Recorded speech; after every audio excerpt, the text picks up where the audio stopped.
Halo semuanya, pada kesempatan kali ini kami akan menjelaskan tentang pengolahan dan pengawetan makanan khususnya pada pengalengan. Materi akan disampaikan oleh anggota kelompok yang terdiri dari pertama, saya sendiri Nilo Nyoman Kesha Putri Meswari, kemudian Sofia Fanandia Fauzi, dan Manisa Hemalia Putri. Apa itu pengalengan? Pengalengan adalah upaya pensterilan pada suhu kira-kira 120 derajat Celcius, kemudian dikemas hampa udara untuk menghindarkan pencemaran.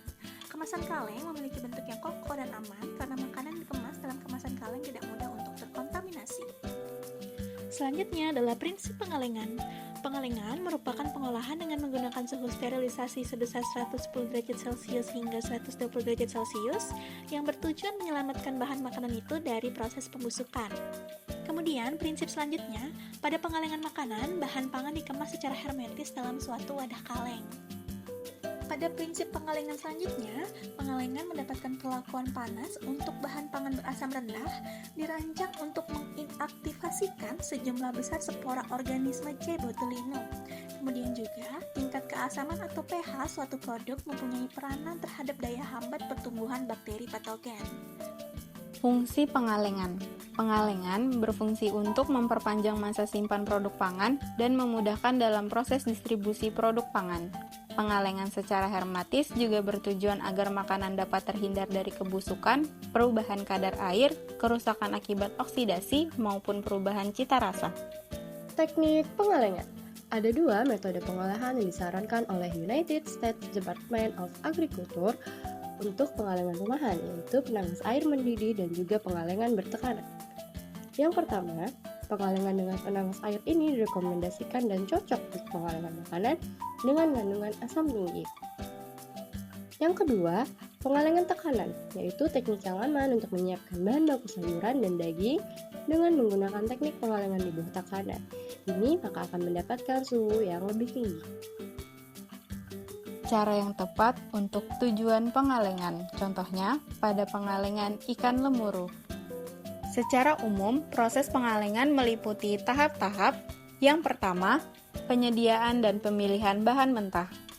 Persiapan bahan dimulai dari pemilihan bahan yang akan dikalengkan, pencucian, pemotongan menjadi bagian-bagian tertentu, dan persiapan untuk proses selanjutnya.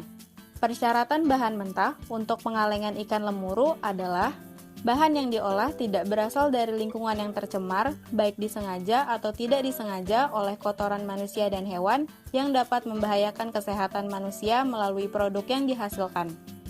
Kedua, penanganan bahan mentah. Agar bahan baku ikan lemuru tetap terjaga mutunya sebelum diolah, maka dapat dilakukan dengan pemberian garam dan es. Dalam penggunaan es harus ditangani dan disimpan di tempat yang bersih agar terhindar dari penularan dan kontaminasi dari luar. Pembuatan es pun harus dibuat dari air yang bersih yang memenuhi persyaratan air minum. Ketiga, penyiangan dan pencucian. Penyiangan dan pencucian bahan mentah harus diawasi dengan benar sesuai dengan syarat-syarat kesehatan. Sebab, langkah permulaan ini menentukan mutu dan besarnya kerugian-kerugian akibat pembusukan dan kerusakan fisik. Ikan setelah disiangi lalu dicuci sampai bersih.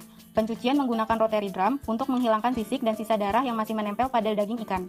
Air pencucian sebaiknya yang mengalir, sebab bila tidak kotoran akan terkumpul dalam bak pencuci dan justru akan menjadi sumber kontaminasi dan pembusukan.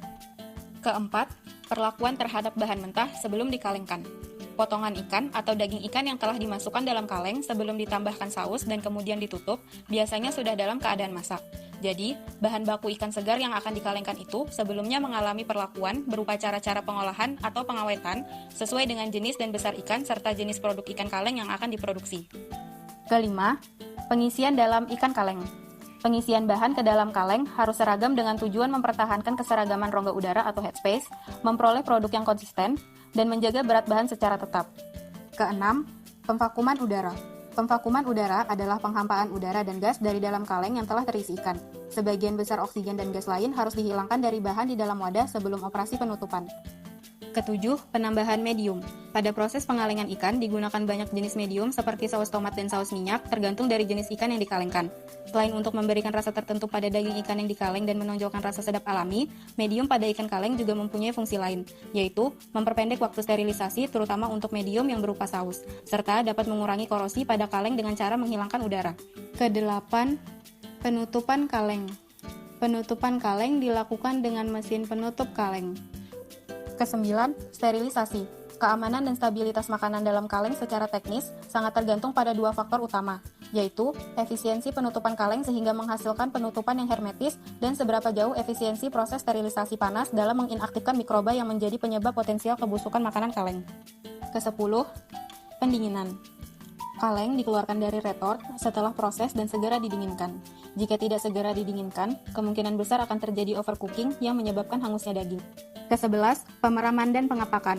Pemeraman dilakukan setelah pendinginan selama 1 minggu dengan cara menempatkan kaleng dalam posisi terbalik pada suhu kamar 25 derajat sampai 30 derajat Celcius untuk mengetahui kebocoran kaleng. Pengapakan dilakukan setelah pengeraman. Kaleng diletakkan dalam master karton double wall dan disusun posisi tegak. Pada tahap ini, dilakukan inspeksi akhir untuk melihat mutu produk akhir. Salah satu permasalahan yang sering ditemui pada metode pengalengan yaitu rasa yang tidak enak pada minuman.